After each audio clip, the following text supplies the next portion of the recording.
patience. I'd like to apologize for the delay in starting this evening. As you could see, the crowds and the security arrangements were not quite exactly what it was that we planned for, and I hope you aren't too inconvenienced for starting a little bit late.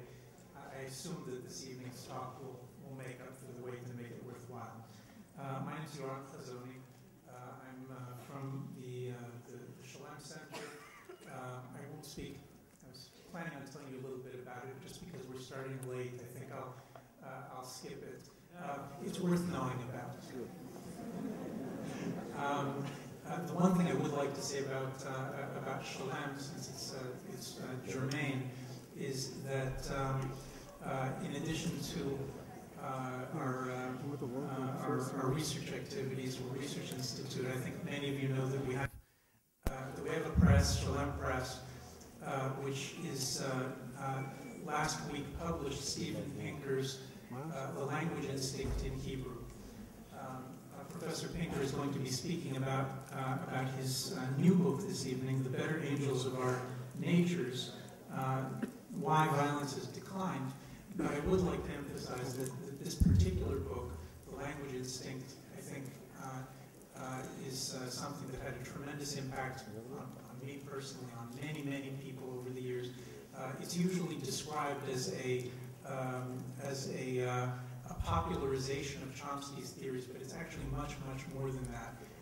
It's a work that introduces not just linguistics, but linguistics within the framework of evolutionary psychology, comparing it with experiments and going all the way to explaining to you why chimpanzees are not cute, they're actually incredibly vicious animals, and if you try to teach them how to speak by putting your fingers in their mouths, they'll bite your fingers off, and many other entertaining and gripping stories. Professor Pinker has written a whole series of books, from The Language Instinct, among them The Blank Slate, which is a challenge to the theory that there is no, advocated by many professors over many years, that there is no human nature. So he's really one of the pioneers in reviving human nature theory in the universities today. And his book How the Mind Works is one of the most challenging attempts to try to make the case that we're beginning to understand how the human mind works. So he's a multifaceted thinker, and I think writes beautifully, and in addition is a very brave man to be able to step out into the public light and take on issue after issue. The obligatory, like I said, I'll cut all of this short, but the obligatory couple of facts about him is that for most of his career, Pinker taught in the Department of Brain and Cognitive Science at MIT and eventually became the director of the Center for Cognitive Neuroscience. And today he's a professor of psychology at Harvard University. I think that with that, I'll simply introduce him to speak to us about his new book, The Better Angels of Our Natures. Please welcome Steven Pinker.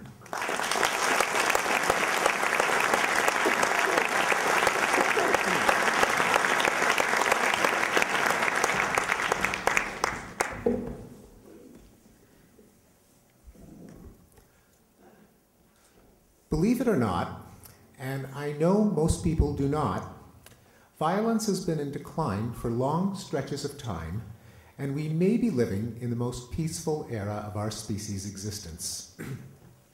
The decline of violence has not been steady, it has not brought rates of violence down to zero, and it is not guaranteed to continue. But I hope to convince you that it is a persistent historical development, visible on scales from millennia to years, from wars and genocides to the treatment of children and animals. I'm going to walk you through 6 major declines of violence, try to identify their immediate causes in terms of particular historical events of the era, and then try to tie them together in terms of their ultimate causes, namely general historical forces interacting with human nature. The first historical decline of violence I call the pacification process. Until about 5,000 years ago, humans everywhere lived in anarchy, without central government. What was life like in this state of nature? This is a question that thinkers have speculated on for centuries. In 1651, Thomas Hobbes famously said that in a state of nature, the life of man is solitary, poor, nasty, brutish, and short. A century later, Jean-Jacques Rousseau countered that nothing can be more gentle than man in his primitive state. Now, both of these men were speculating from the armchair. Neither of them had any idea what life was like in a state of nature. But today we can do better, because there are two sources of evidence on rates of violence in non-state societies. The first is forensic archaeology. I think of this as CSI Paleolithic. Namely, what proportion of prehistoric skeletons have signs of violent trauma, such as bashed-in skulls, decapitations, arrowheads embedded in bones, or consist of mummies found with ropes around their necks. I found 20 estimates from the archaeological literature, and they span quite a range, but their average is about 15%. That is, 15% of prehistoric skeletons show signs of violent trauma. Let's compare this rate with those from some modern states. For example, the United States and Europe in the 20th century, with both their world wars, add up to 0.6%. If we try to get the biggest, or the worst estimate that we can by adding up all the deaths from war, both direct and indirect, all the deaths from genocides, all the deaths from man-made failures, in the world as a whole, we get a rate of 3%. And if we look at the world in the 21st century, we get an estimate of 0.03%. The second source of evidence on rates of violence in non-state societies comes from ethnographic vital statistics.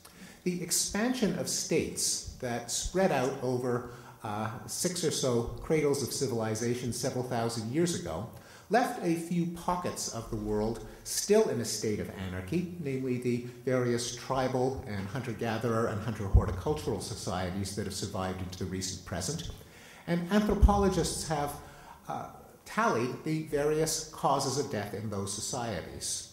I found 27 of them, and again, they span quite a range, but they average to 524 violent deaths per 100,000 people per year. That is, about 0.5% of the population is killed every year.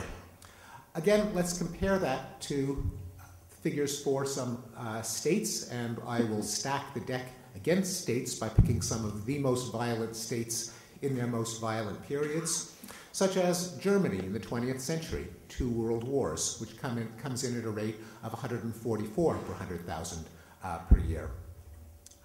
Russia in the 20th century, 2 world wars and a civil war, comes in at about 135. Japan in the 20th century, a world war that ended in 2 nuclear explosions. Its rate is about 27. The United States in the 20th century, 2 world wars and at least half a dozen other foreign wars, comes in at a rate of less than 6. The entire world in the 20th century, throwing in all the deaths from genocides and wars and man-made famines, comes in at around 60. And the entire world in the 21st century has a rate of battle deaths of about 0.3 of a death per 100,000 per year. Again, compare all of those to the 524 for non-state societies. So not to put too fine a point on it, but when it comes to life in a state of nature, Hobbes was right, Rousseau was wrong. The immediate cause was the rise and expansion of states, leading to the various paxes that students of history read about, the Pax Romana, Pax Islamica, Pax Hispanica, and so on, in which the imposition of control by the first kingdoms and empires tended to tamp down on rates of tribal raiding and feuding, not because the first kings and emperors had a benevolent interest in the welfare of their subjects, but rather because tribal raiding and feuding were a nuisance to them. Just as a farmer has an incentive to prevent his livestock from killing each other, because it's just a dead loss to him, so the first kings and emperors wanted to stamp out the settling of scores or the reshuffling of resources that they would rather put to use in the extraction of soldiers and slaves and taxes.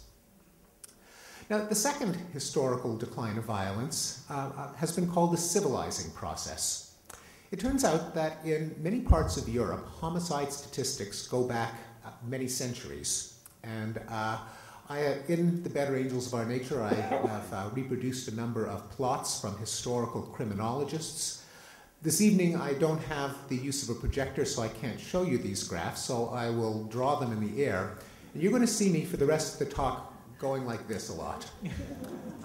So for example, homicide in every European country fell from the Middle Ages, say the 13th, 14th century, to the 20th century, from a rate of about 35 per 100,000 per year down to about 1 per 100,000 per year.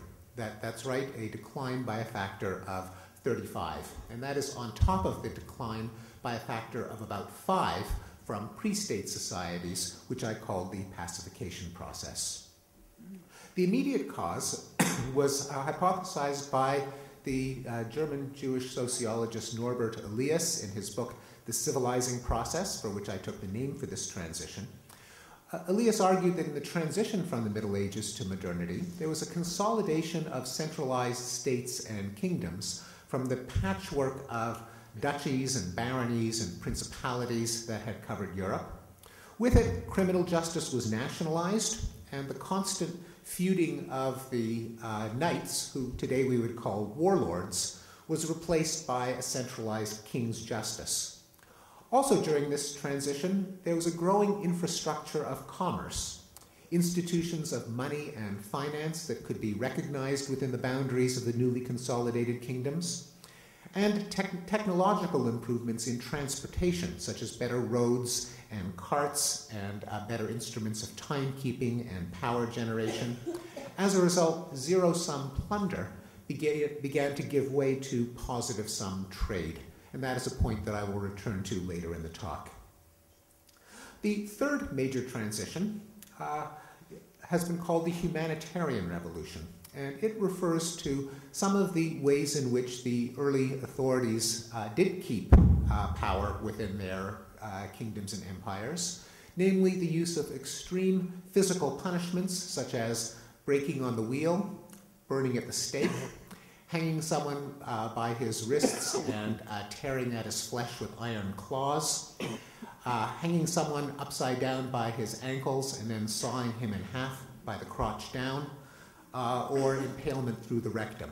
And for this point, you're probably grateful that I am not able to show the various medieval woodcuts that depict these forms of grisly torture and execution.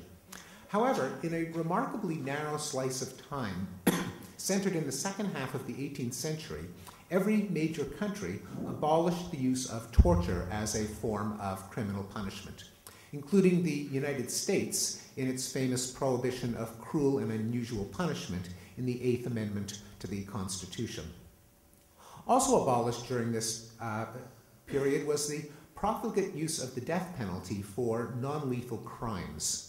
In 18th century England, there were 222 capital offenses on the books, including poaching, counterfeiting, robbing a rabbit warren, being in the company of gypsies, and strong evidence of malice in a child 7 to 14 years of age. These penalties were not just on the books, but they were applied exuberantly. Samuel Johnson, for example, writes of a 7-year-old girl who was hanged for stealing a petticoat. But by the year 1861, this list of 222 capital offenses had been reduced to 4. Likewise, in the United States, we have data on executions that go back to colonial times in the middle of the 17th century. And in the early century of America, a majority of the executions were for crimes other than murder, and that went down to the point where today only murder is punished by death.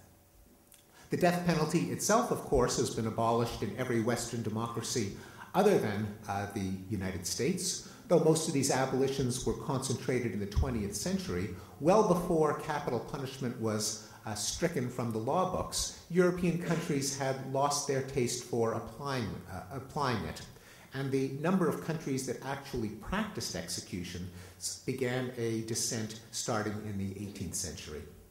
Now, the United States is an outlier with this, and I must add in a number of other categories of violence, where the United States is at the tail end of the distribution of Western democracies. But even in the United States, the rate of execution per capita has plummeted over the years. So today perhaps 45 people are executed every year in the United States, in a country that has almost 17,000 homicides. So even in the United States, capital punishment is a shadow of its former self.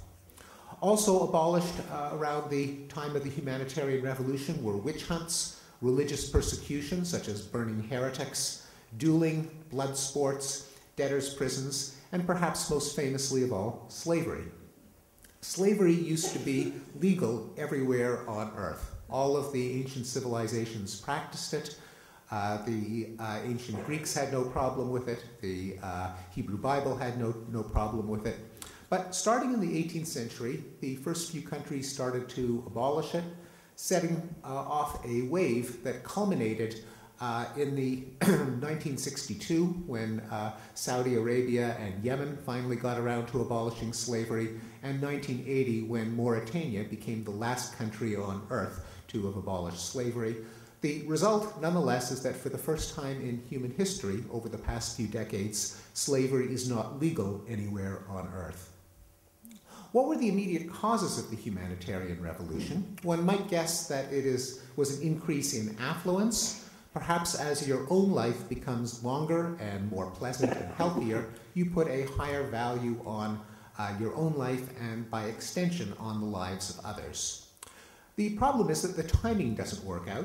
If you plot the per capita income in Western countries over the centuries, you see that it is pretty much flat until the Industrial Revolution in the 19th century, when it suddenly increases exponentially.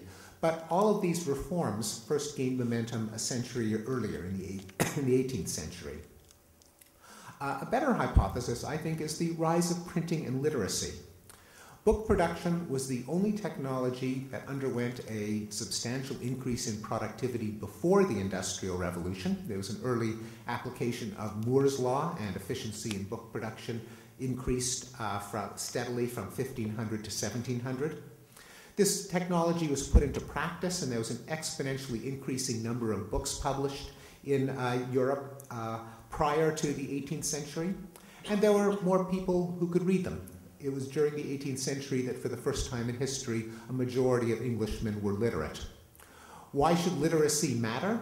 Well, it's not a coincidence that this era has also been called the Enlightenment. That is, that knowledge replaced superstition and ignorance.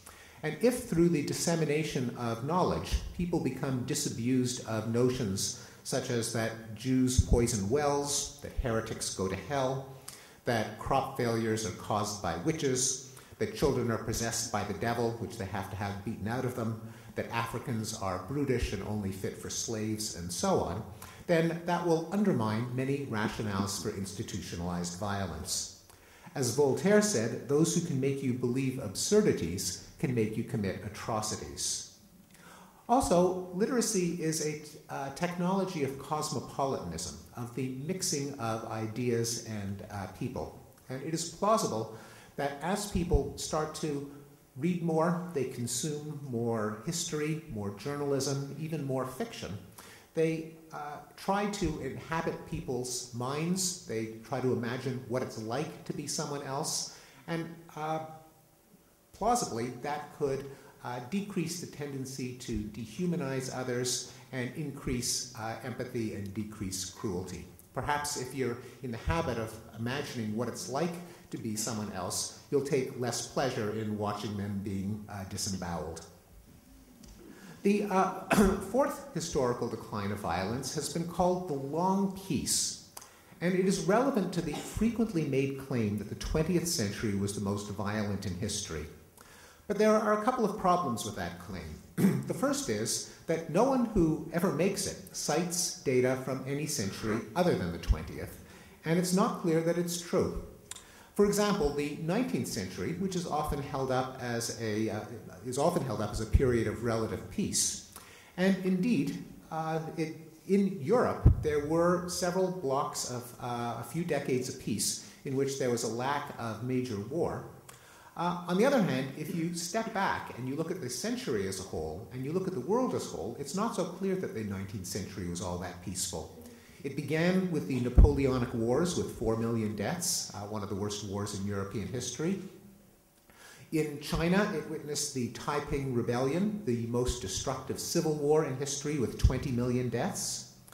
The United States had its most destructive war, the American Civil War, with 650,000 deaths. In Africa, the conquest of Shaka Zulu resulted in 1 to 2 million deaths. I don't want to leave any continent out, so there's South America, which had the most destructive interstate war as a percentage of the population in history, the War of the Triple Alliance, which killed 60% of the population of Paraguay. Not to mention African slave-raiding wars and colonial and imperial wars in the Americas, Africa, and Asia, whose death toll we can't even begin to estimate. The second problem with the claim that the 20th century was the most violent in history is that it is certainly true that the Second World War was the deadliest event in the human experience in terms of the absolute number of people it killed. It's not so clear that it's the deadliest event as a proportion of the world's population, because remember, the 20th century had more people than any previous century. A man named Matthew White, who calls himself an atrocitologist, and has a new book called The Great Big Book of Horrible Things, has tried to list the 100 worst things that people have ever done to each other that we know of. I've taken his data and I have plotted them from the year 500 BCE to 2000 CE, and they form a cloud of atrocities that are pretty much evenly distributed over 2,500 years of human history. Now, as you get closer to the present, you can start, instead of just plotting the 100 worst list, you can plot continuous lines with deaths from particular categories of violence.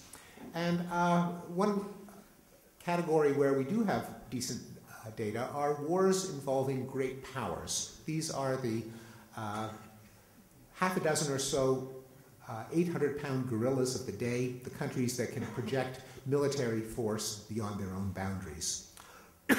And the great powers, the wars that they get into, add up to kill more people than all the other wars put together. So it's a useful statistic. If you plot the proportion of years that the great powers fought each other from the year 1500 to the year 2000, that is a half a millennium of human history, it starts at near 100% and then it goes down to near 0%. In other words, several centuries ago, the great powers were always at war with each other. Now they are hardly ever at war with each other. If you plot the duration of wars involving a great power, that also goes down. History used to have things like the 30 Years' War, the 80 Years' War, the 100 Years' War. The 20th century, of course, was the century with the Six-Day War. And that is actually fairly typical of wars in the second half of the 20th century. If you look at the frequency of wars involving a great power, how often would the great powers start a new war? That goes down over 500 years. There is, however, one statistic that goes in the other direction, where things got worse, and that is, once a new war was started, how many people did it kill per year? And that curve goes up over 450 years of human history, until 1950, where it too goes down.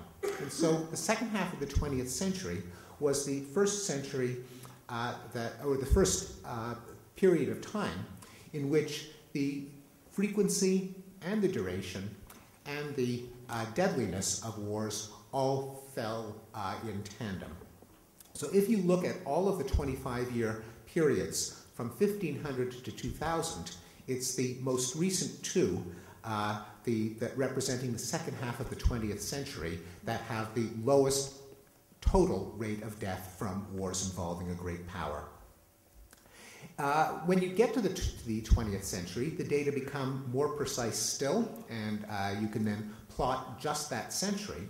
What you end up with is, not surprisingly, a big spike for World War I, a bigger spike for World War II, but then the line starts to hug the floor, representing the unusual period of the last 60 years in terms of the rate of death in warfare. This is the period that historians sometimes call the Long Peace, referring to the fact that since 1946 there's been a historically unprecedented decline in interstate warfare.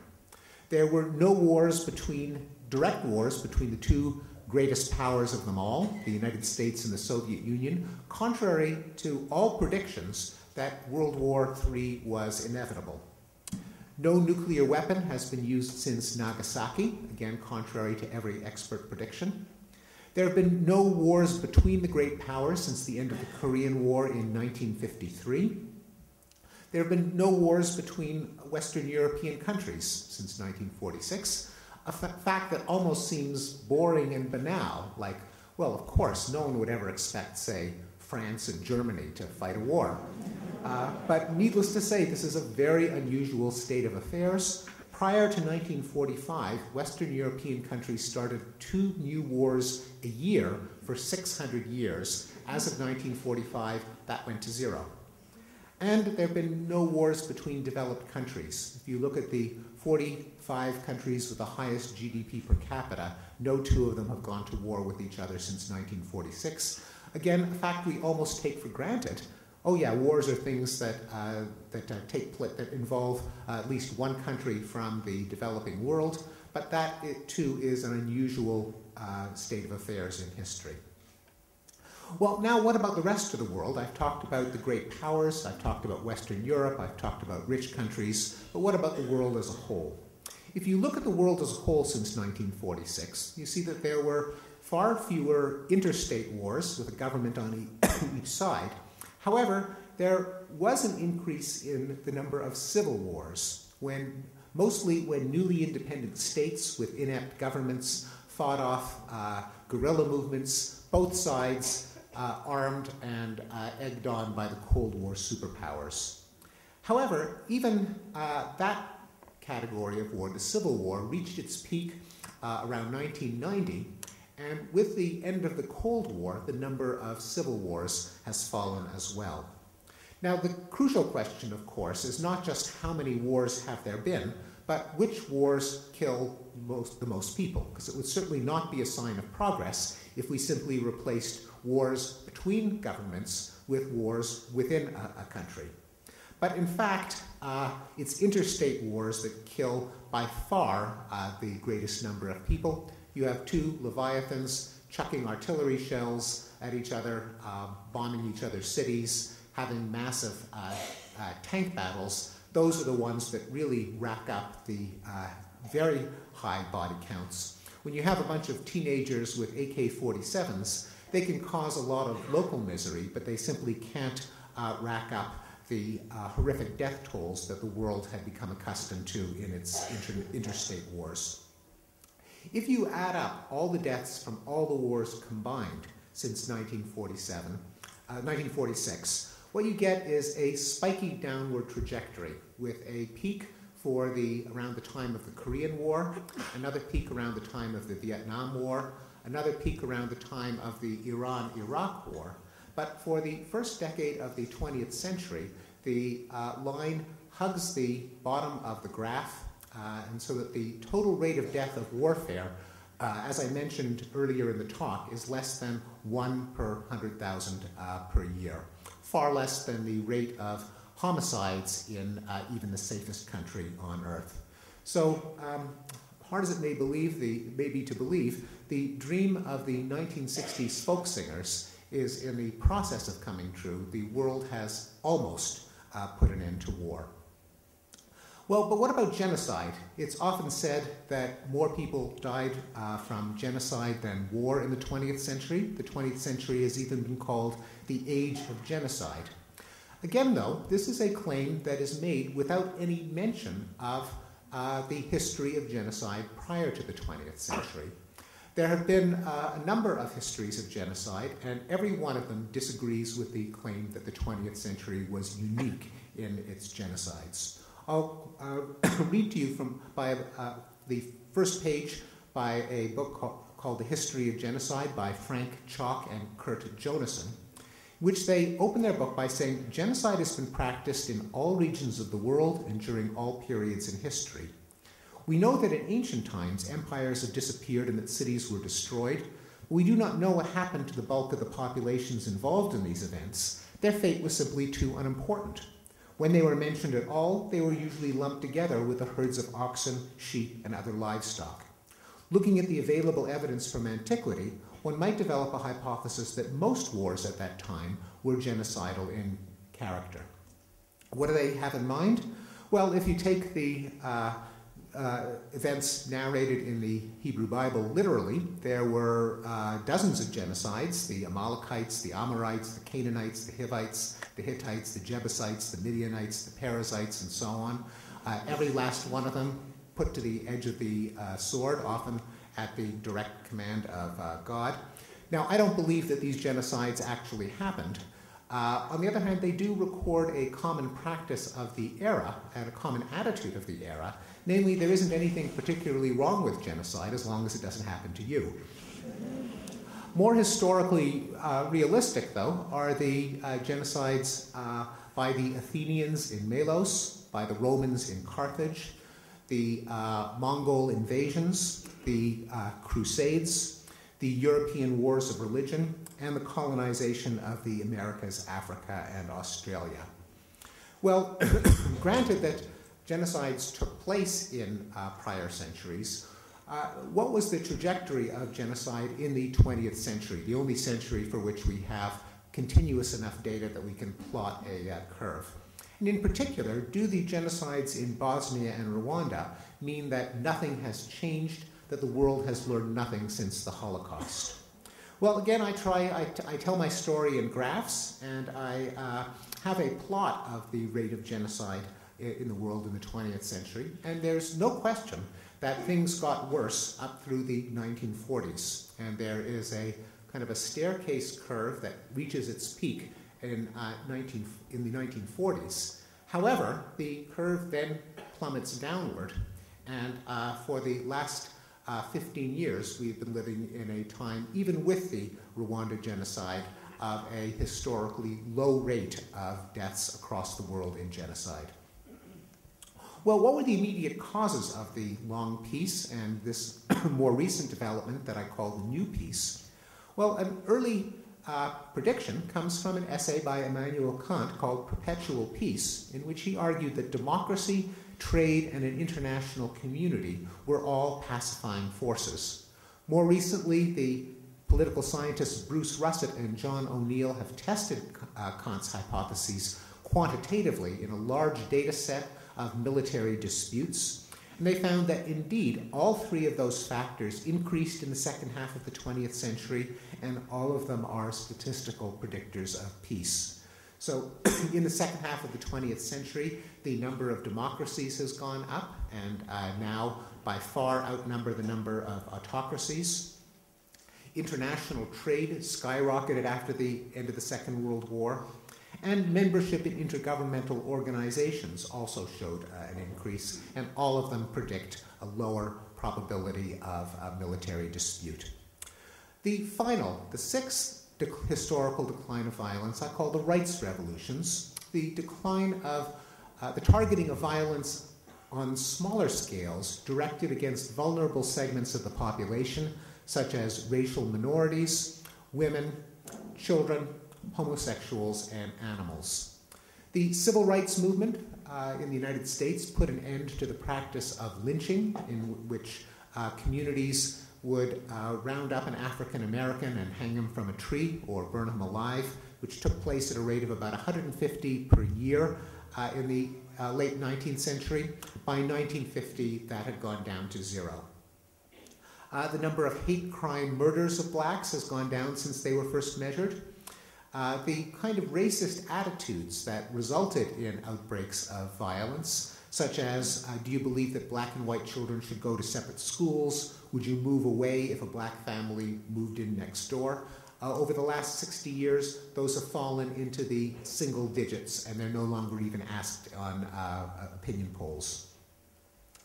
The women's rights movement has caused an 80% decrease in the rate of rape since it was first measured in the 1970s, a similar decline in domestic violence, and a sharp decline in the categories of uxoricide, the murder of wives, and mariticide, the murder of husbands.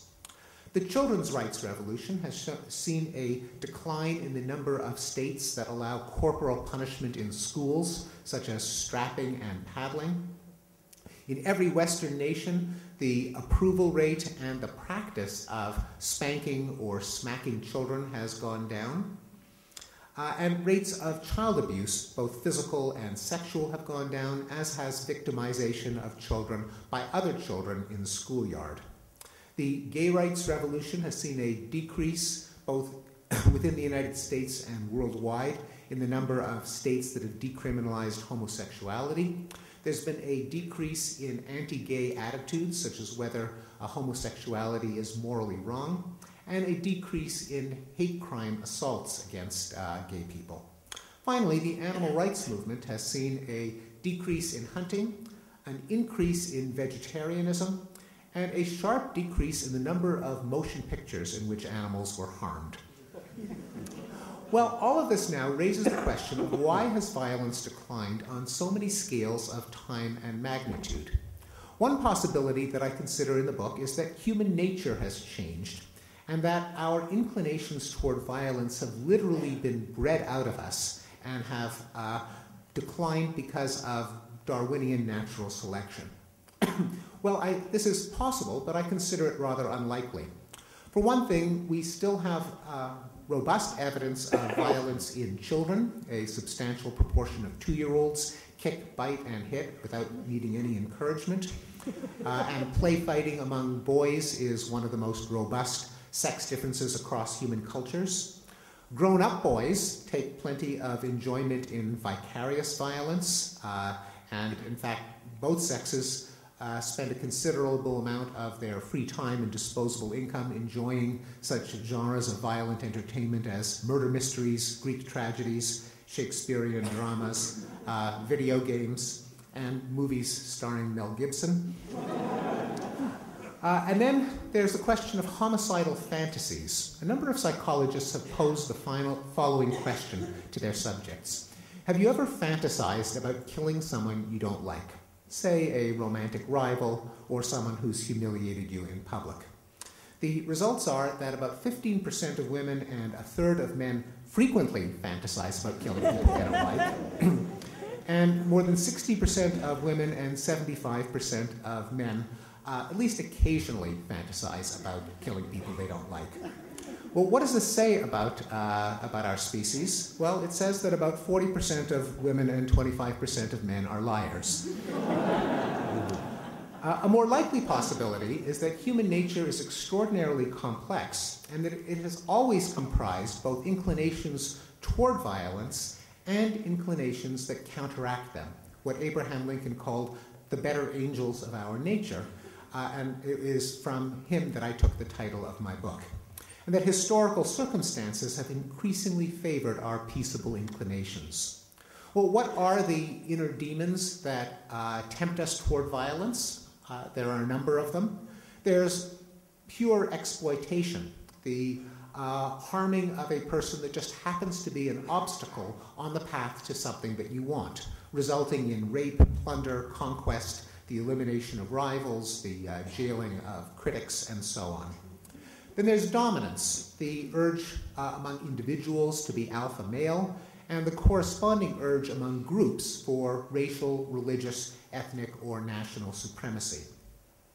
There's moralistic violence, the category in which one feels not only permitted, but obliged to harm someone who has committed some sin or infraction, resulting in the vengeful violence that we see in vendettas and blood feuds and rough justice and cruel punishments.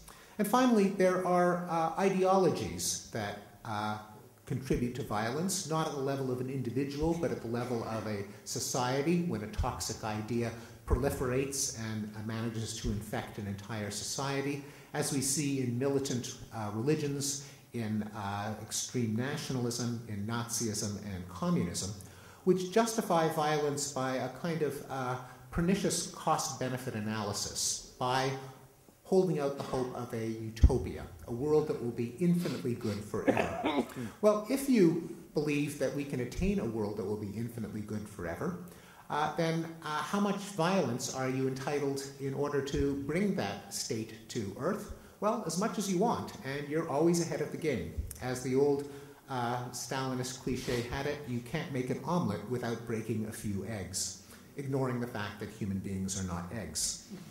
Also, let's say that you announce your grand vision of a perfect world, and there are some people who just don't go with the program. They stand in your way. How evil are they? They're the only things that are preventing an infinitely perfect world from coming to Earth. Well, you do the math. They are arbitrarily evil and hence deserving of arbitrarily severe punishment, which is why, ironically, it's often the utopian ideologies that have contributed the highest violent death tolls in human history. Well, what do we have on the other side to counteract these inner demons? What are the better angels of our nature? There's self-control, the ability to anticipate the consequences of behavior and inhibit your violent impulses. There's empathy, the ability to feel others' pain. There's the moral sense, intuitions of fairness. And then there's reason, the ability to engage in objective, detached analysis. The final question then, given this very quick tour of the psychology of violence and nonviolence, is what changes over the course of history that can favor our better angels? The first possibility is that Hobbes got it right when he called for a Leviathan, a state and judicial system with a monopoly on the legitimate use of force. The reason is that a disinterested third party can impose penalties on aggression and hence eliminate the incentives for exploitative attack. That calms everyone down because not only are you deterred from aggression, but you know that your neighbors are deterred as well, and so that reduces the need for a preemptive attack to wipe them out before they wipe you out. It reduces the need to maintain a belligerent stance of deterrence because you've outsourced your deterrence to the state, and it removes the obligation for violent revenge because the state settles your scores for you. The reason that having a third party mete out justice can reduce violence is that it circumvents the self-serving biases that our species is prone to. Many experiments in social psychology show that in any act of harm, both sides are convinced that their own aggression was justified retaliation, but the other guy's aggression was naked, unprovoked attack. When you have two sides both convinced of these self-serving illusions, you can get endless cycles of vendetta and feuding. The second possibility is a hypothesis that's been called gentle commerce. The idea is that plunder is a zero-sum game. The victor's gain is the vanquished's loss. But trade is a positive-sum game, one in which everybody wins, what evolutionary biologists call reciprocal altruism. And that as improving technology allows the trade of goods and ideas over longer distances among larger groups of people at lower cost, more and more of the rest of the world becomes more valuable alive than dead. Much has been written, for example, about the rivalry of the United States and China over who's going to have the biggest economy. Nonetheless, I think it's rather unlikely that the two countries will go to war. Among other things, they make all our stuff, and we owe them too much money. It's been called the expanding circle, a term that was coined by the philosopher Peter Singer, but the idea goes back to Charles Darwin, namely that evolution bequeathed us with a sense of empathy. Unfortunately, by default, we only apply it to a very narrow circle of close friends and allies blood relatives, and cute little fuzzy animals. But over the course of history, one can see the circle of empathy expanding to embrace the village, the clan, the tribe, the nation, other races, both sexes, children, and perhaps in the future other species. This only begs the question of why the circle should have been expanded, and it's plausible that the technologies of cosmopolitanism that I mentioned earlier were a cause. The consumption of history, literature, journalism, and media. And a number of experiments have shown that if you get someone to adopt the vantage point of a real, or for that matter, a fictitious person, they become more sympathetic toward not just that individual, but the entire category of people that that individual represents. Finally, there's the escalator of reason, the possibility that the expansion of literacy, education, free speech, public discourse, open debate has encouraged people to think more abstractly and more universally. This encourages them to rise above their parochial vantage point. It makes it harder to privilege one's own interests over others. It replaces a morality based on tribalism, authority, and Puritanism with a morality based on fairness and universal rules. It encourages people to recognize the futility of cycles of violence and increasingly to see violence as a problem to be solved rather than as a contest to be won. The final question that I'll raise is why so many of these forces seem to be pushing in the same direction. Why four different forces all pushing against violence, and what might they have in common? I think what they might have in common is a response to the fact that violence is what game theorists call a social dilemma. Namely, it's always tempting to an aggressor to exploit a victim, but of course it is far more ruinous to the victim. In the long run, since today's aggressors can be tomorrow's victims, all parties would be better off if everyone somehow managed to avoid violence. The human dilemma is how do you get the other guy to refrain from violence at the same time as you do, given that unconditional pacifism or unilateral disarmament can be suicide if the other guy doesn't do it at the same time. One can imagine that over the course of history, human experience and human ingenuity have gradually chipped away at this problem, just like we have brought other scourges of nature like pestilence and hunger gradually under our control. And indeed, what the four pacifying forces have in common is that they increase the material, emotional, or cognitive incentives of all parties to refrain from violence simultaneously. Well, regardless of what the best explanation of the decline of violence turns out to be, I think it has implications that are profound. For one thing, it calls for a reorientation of our efforts toward violence reduction from a moralistic mindset to an empirical mindset. Instead of lamenting, why is there war, perhaps we should ask, why is there peace? Not just what are we doing wrong, but what have we been doing right? Because we have been doing something right, and it seems to me it's rather important to figure out what exactly it is. Also, I think the decline of violence calls for a reassessment of modernity, of the centuries-long process that has eroded family, tribe, tradition, and religion, and seen an increase in individualism, cosmopolitanism, reason, and science. Now, everyone acknowledges that modernity has brought us longer and healthier lives, less ignorance and superstition, richer experiences. But there's always been a current of nostalgia and romanticism that questions the price, saying, is it really worth it if we have to live with the threat of terrorism, genocide, world wars, and nuclear weapons? However, if, despite impressions, the long-term trend, though halting and incomplete, is that violence of all kinds is decreasing, I believe this calls for a rehabilitation of the ideals of modernity and progress, and it's a cause for gratitude for the institutions of civilization and enlightenment that have made it possible. Thank you very much.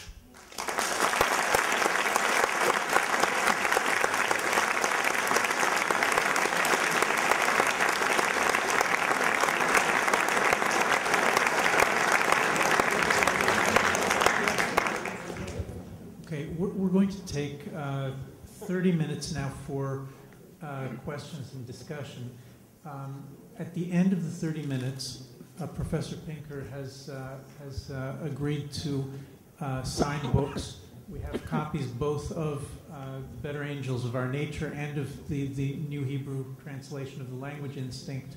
What I would like to ask, please, is that when we finish the question and answer period, please stay seated in your seats for just 120 seconds or so, and allow Professor Pinker to exit and to appear without violence in the area in which he's going to be signing, and then get up and go speak with him and get books or depart. Please don't mess up my statistics. Okay, so questions. I know it's much more fun to ask 3 or 4 questions. Please, in any case, ask only 1. And apologies in advance to people in the mezzanine. We simply can't see you from here. I know that's disappointing. I'm sorry. Okay. Yes. Wait, I think a microphone is going to make its way to you. I'm actually a former student, human mind. Harvard Fall 2000s. I don't remember, but either way. Nice to see you again. It was a great class.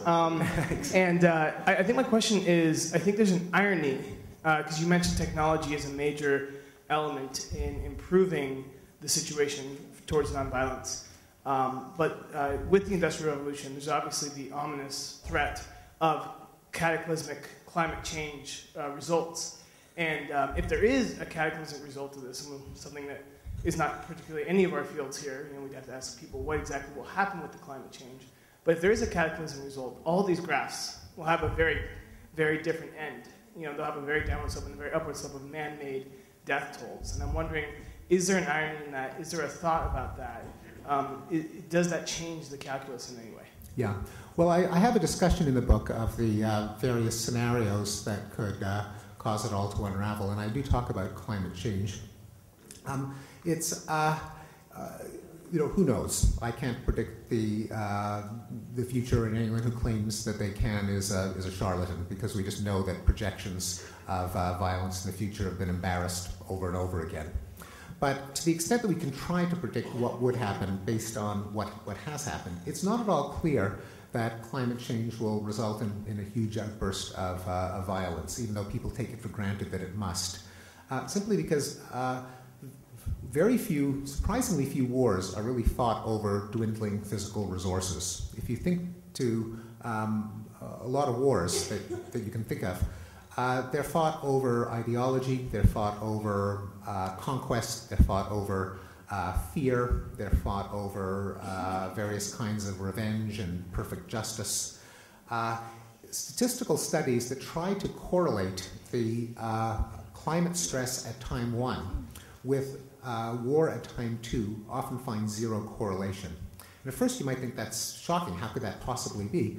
But then you think, the American Dust Bowl in the 1930s, it led to a lot of misery, but there wasn't a civil war in the United States. When the United States did have a civil war, it wasn't over climate stress, it was over something completely different, states' rights and slavery. Likewise, there have been horrible natural disasters, the tsunami in Southeast Asia a couple of years ago that resulted in very close to zero violence. Whether climate stress and migrations lead to violence is itself an empirical question. And it's entirely possible that climate change, even if it is a terrible event causing a great deal of human misery and waste, the misery may not come from organized armed conflict, which requires some political unit to make the decision to launch a war. So I would not rule it out, but I don't think that it's in the cards, even if unpleasant climate change has a very high probability of occurring. David Chalmers?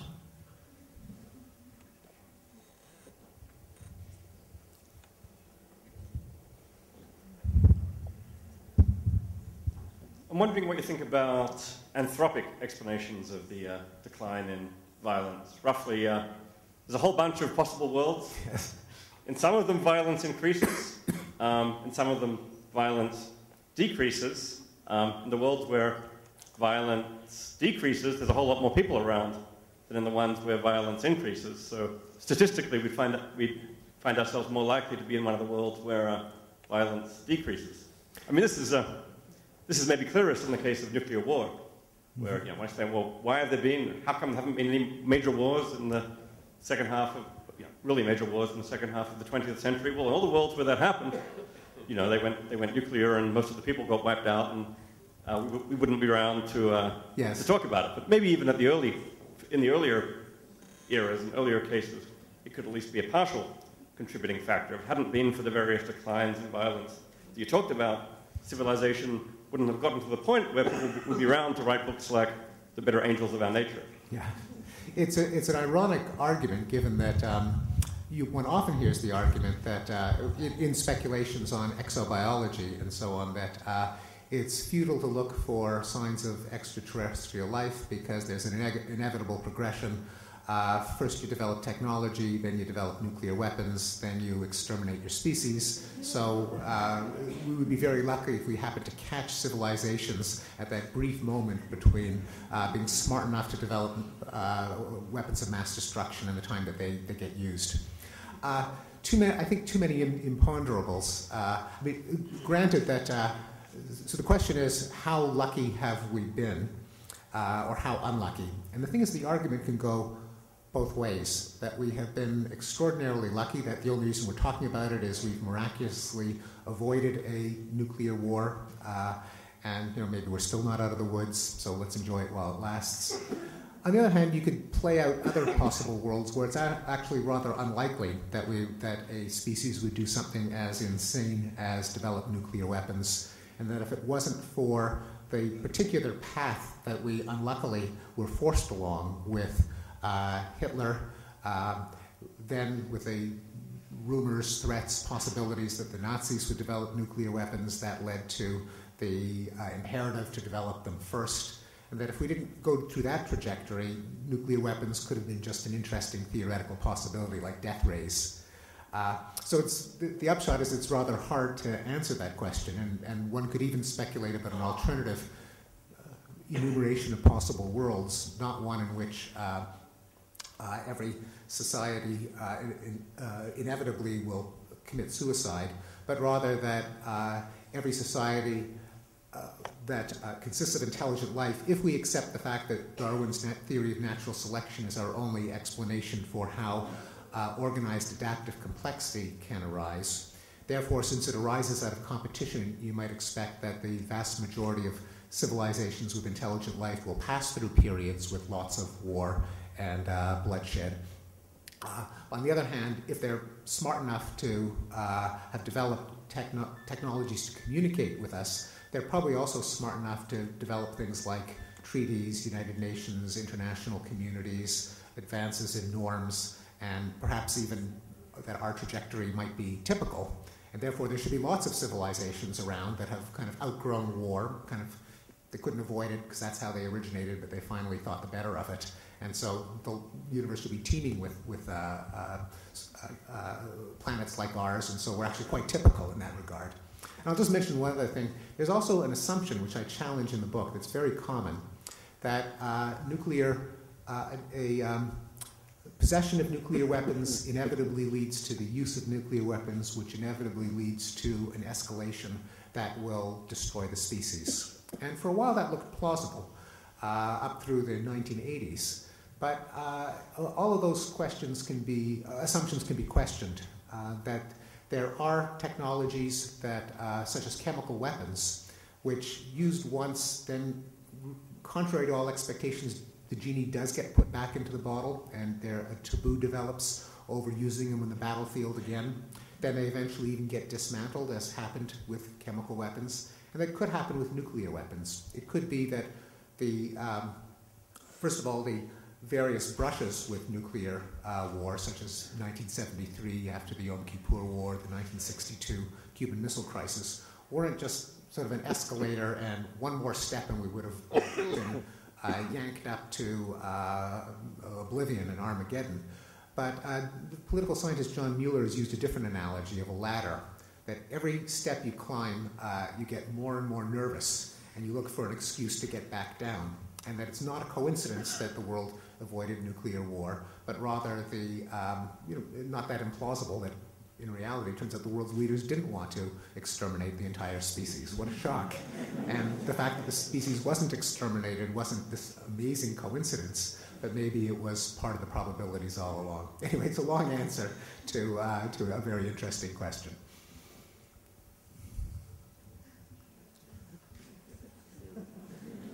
No, it's just interesting that we're here to talk about war, and only men want to ask questions about it. Gentleman in the front.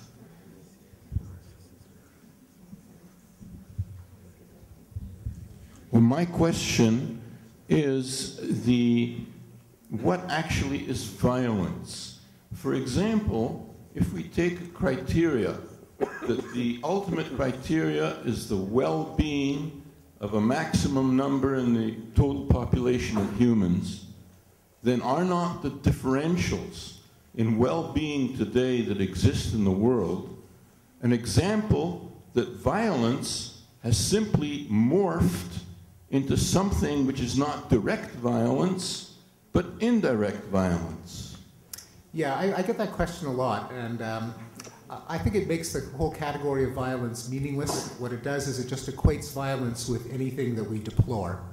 And admittedly, I did not write a book that everything bad is in decline. I think there is a sensible category of violence, which I define as the application of force against a living thing, whether it be by an individual or a group. And so it includes rape, murder, kidnapping, assault, robbery. It seems to me that that is a coherent category, whereas everything bad is not a coherent category. Also, I would not, even if I were to write a book on the decline of bad things, which I don't think is a particularly coherent topic for a book, but I think that such a book could be written, and in fact has been written. And there are a number of, Matt Ridley has a book, The Rational Optimist. Charles Kenny has a book, Getting Better, that if you look at other indices of human flourishing and misery, such as infant mortality, such as longevity, such as years of education, they've been going up. So together with the fact that we're much less likely to be victims of violence, we're also, as a species, living longer, better educated, and more likely to survive our first year of life. So I think that things are getting better in those regards as well, but I'm happy to restrict violence to what the dictionary calls violence. Okay, gentleman in the far back there. Yes, that's you.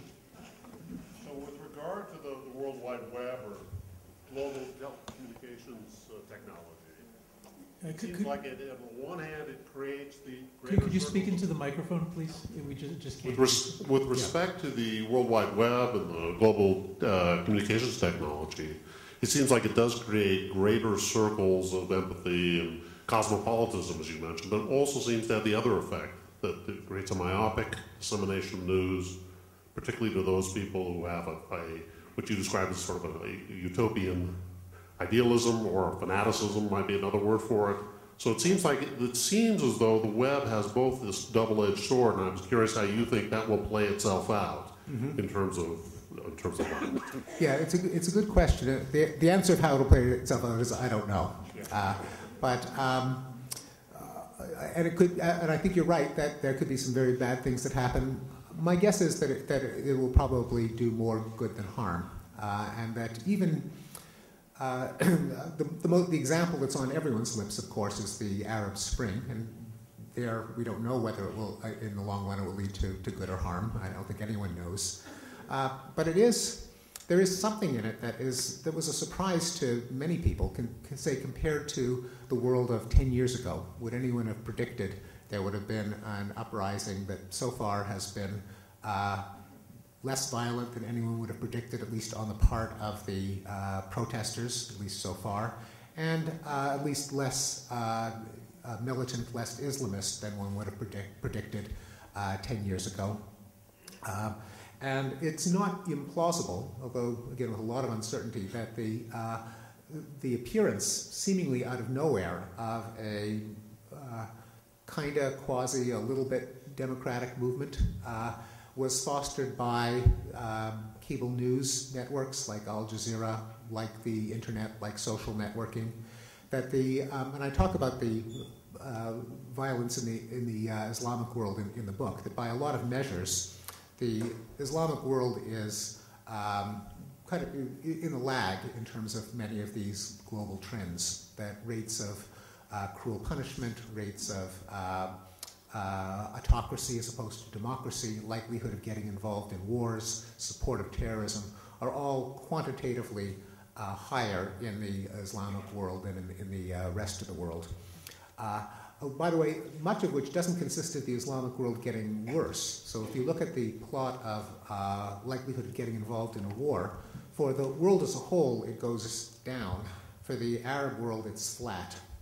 And so it's not that it's gotten worse, it's just that the rest of the world has gotten less likely to engage in wars. And I think it's not coincidentally. By many measures, the Islamic world, particularly the Arab world, has been particularly insular, again by quantitative measures, so this is not just throwing around insults, but internet connectivity, number of foreign books translated, amount of indices of free speech, indices of democracy, that there has been quantitatively a greater amount of insularity in the Arab world. But many of the indices, though, have started to change recently, the last 8 years. The rise of Al Jazeera, the rise of internet connectivity. It used to be that as of about 2001, 2002, the Arab world had worse internet connectivity than sub-Saharan Africa. That changed very rapidly.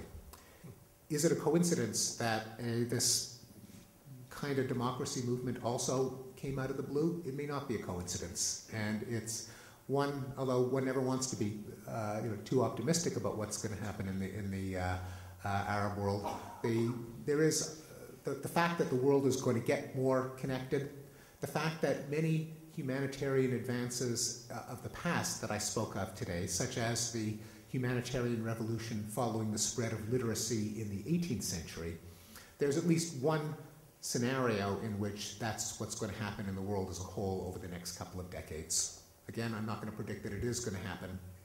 We can all imagine ways in which it may not happen, but it could happen. I think we have a woman over there. Oh, asking a question. Just excuse me for a moment. Yeah, go ahead.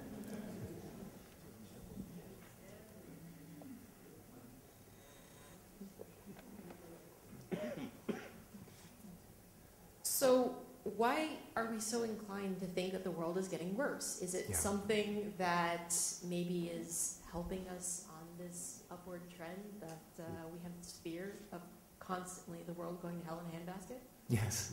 No, it's an excellent question.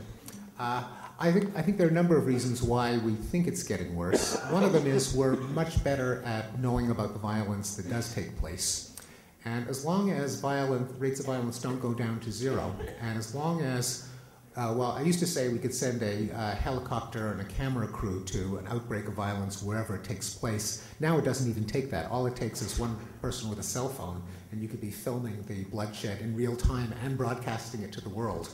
So, and there's always enough of it to fill the evening news. And so if your impression of how dangerous the world is comes from how many scenes of bloodshed you can recall from the last week or the last 24 hours, you're always going to have plenty.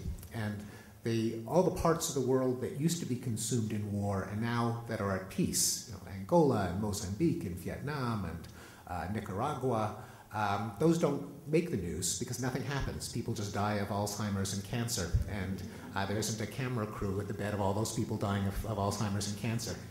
So that's one reason. The other reason, though, is one that you alluded to, and that is that we care more about violence. We define more and more categories of behavior as violence and even care about it. If there's a brutal war in Africa, now that's a humanitarian crisis. Not so long ago, it would just have been tribes doing what tribes always do. The use of capital punishment in the United States is now considered a great moral blot on the United States. 100 years ago, capital punishment wouldn't even have been called a form of violence. It would have been called a form of justice. And my favorite example is the recent campaign, at least in the United States, to do away with bullying, with children picking on other children. 15 years ago, that wouldn't have been called violence. That would have been called childhood. Boys will be boys. But as we become less tolerant of violence, we see more examples of it. We care more about it. And you may be right that there's an upside to overestimating or being too sensitive about violence. Namely, we really do want to reduce it, and it could have been causally effective in the past.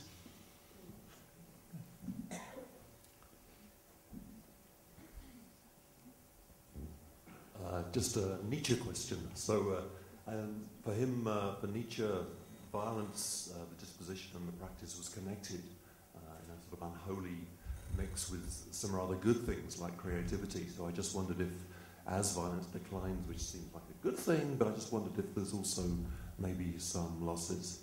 Yeah, it wasn't just Nietzsche. It was actually surprising how many poets, scholars, critics, intellectuals in the late 19th and early 20th century thought war was a really, really good thing. It was manly and invigorating, and if we ever did away with war, then society would become consumerist and materialist and individualistic and effeminate, and you need war to keep the population manly and vigorous and altruistic and sacrificing for the greater good and courageous and all of that stuff. So it was a very popular theory until something happened, World War I. Then I think World War I was partly egged on by the idea that it's good to sacrifice your life for king and country, and the idea of sending waves of soldiers over the top to be gunned down by a machine gun because you're a general and you're bored that morning and you're sick of men sitting around in the trenches, so why not give it a shot? That callousness of the human costs of war and the idea that war is inherently noble, I think met its end around the time of World War I. Do I think it's true? No, I don't think it's true. I think that certainly one form of creativity and nobility and self-sacrifice, namely the pursuit of science, has just skyrocketed since the end of the Second World War. I don't know if there's any index of creativity in terms of how good our novels and paintings and music is. Certainly, there doesn't seem to be any decline in the production of new forms of music over the last 65 years. So yeah, I think we can be plenty creative without having to kill each other. Yeah. Okay, yes.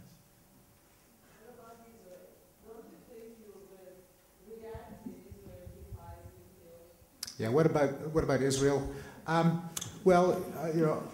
You probably don't need me to tell you about the situation in Israel, but I'll mention a few things, how that fits in to the more general global trends that I've been considering. For all of the attention that the Middle East gets, having spent a book documenting statistics of violence and rates of death, as war zones and atrocities go, the Middle East is not that violent. That is, in terms of if you add up the casualties of all the Arab-Israeli wars, they don't come anywhere close to things like Vietnam, Iran, Iraq, the Soviets in Afghanistan. So it's, for all the attention, it has not, at least so far, been a source of huge numbers of deaths. And that's a very good thing, because the whole idea of the State of Israel is that Jews should be at less jeopardy of being killed. It would be a terrible historical irony if it turned out that the worst thing, the greatest danger for a Jew would be to be in Israel. Now that would be a very bizarre twist of fate, but fortunately it's not true. And moreover, that trend has been certainly by far the deadliest war in Israel's history was the War of Independence. Nothing has come close. As many people have pointed out, far more people die in car accidents in Israel than through violence. So this is not to say that anyone, quite obviously, should relax and say everything is hunky-dory. It is one of the world's great trouble spots, but it has not been one of the great humanitarian disasters of past decades and centuries. Also, of the threats, as everyone has also recognized, they have changed in quality. That the idea of a war between two national armies, which is the kind of war that kills the most people, has the last one like that was 1973, and that is consistent with the general trends in war that I've been mentioning. That is, two governments are less and less likely to fight a war against each other. Everyone was very nervous when Sadat was assassinated, that the agreement would evaporate, but it survived for several decades. Even with the deposing of Mubarak, there are a number of very bad things that could happen, but probably a war between the Egyptian army and the Israeli army is not going to be one of them, most likely. So, again, it's very hard to be an optimist in Israel, I certainly recognize. But there are a lot of things that could have been much worse, and that when you look at the numbers, I think it puts things in perspective. I'll mention one other thing, which is that there can be a lot of unpleasant surprises, to say the least, and I don't want to predict they're not going to happen. On the other hand, the trends that I write about show that every once in a while you can be really pleasantly surprised. Things come out of the blue. And certainly the agreement between Egypt and Israel was one of them. I don't think anyone would have predicted, even a year before it happened, that you could possibly have Sadat in the Knesset and signing an agreement, and that the agreement would have lasted over several changes in government for many decades. So put yourself back and time travel back to 1977 or 1976. Could you have dreamed that would be possible? Anyone who said it would be, an idealist, a dreamer, a utopian, it just couldn't be, but it did happen. That doesn't mean it's going to happen again, but it does mean that sometimes pleasant surprises can happen. Fellow in the green shirt in the back there.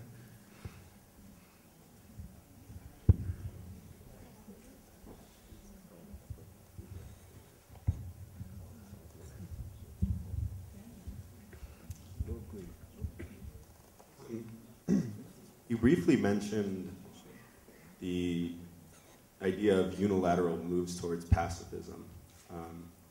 I was wondering if there's any evidence from history or psychology or sociology that speaks to the efficacy or inefficacy of that. Of unilateral pacifism? Right. Yeah.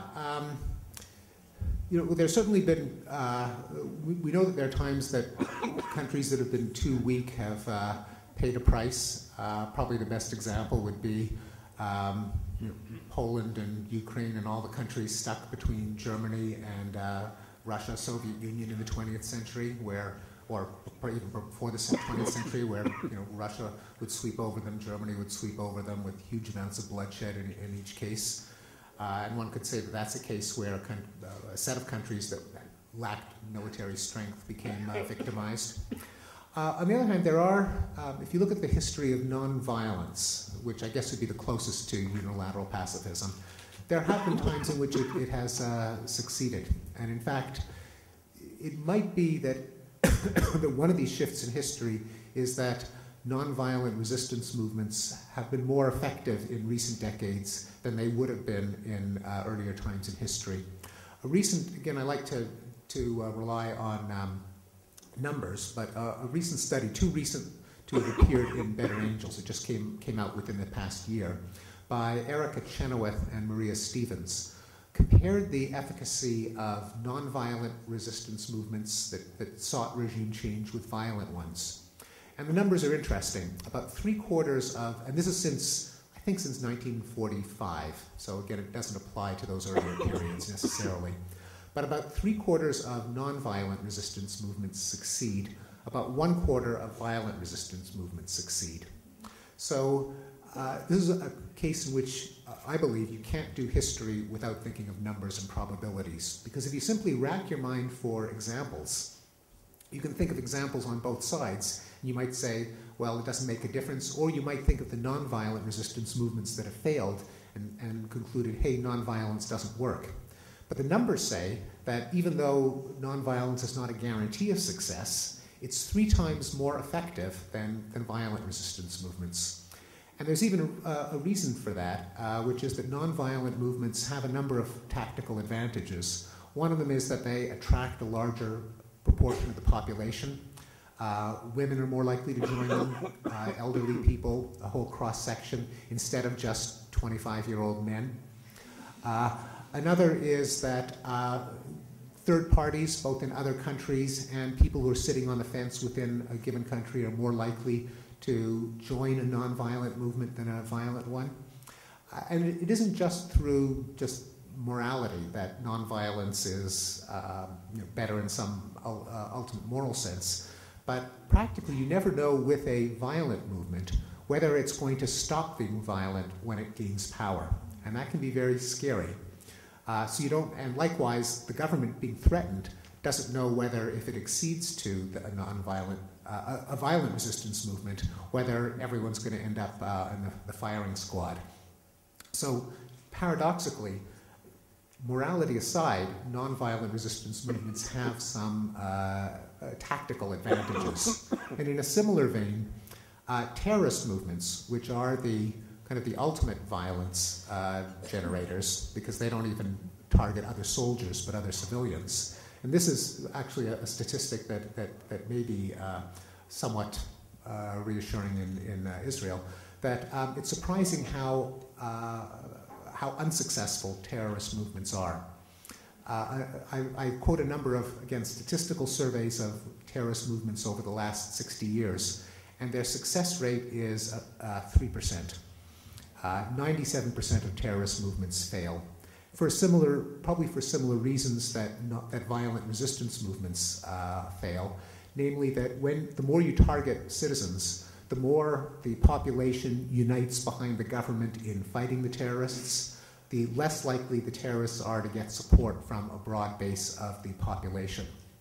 And so if you think of all of the various terrorist movements of the last 40 or 50 years, and at first it might sound surprising. What do you mean 97% of them fail? And by fail, I mean fail at their strategic objections. Not that they get some prisoners released or they get attention, but the goal in their charter gets attained. Well, you think, I mean, it's not just that there's no sovereign state in Palestine, but there is no sovereign state in Quebec. There's no sovereign state in Basque Country. There's no sovereign state in Northern Ireland or Tamil Eelam. Generally, the terrorist movements carry the seeds of their own destruction. And if you look at the world around you, you see remarkably how few changes terrorism has implemented. Okay, it's late. I know there are many, many more questions, but if you do want to step up to Professor Pinker, buy a book, ask him to sign something, then you might be able to slip in a question. So please join me in thanking our speaker for this evening.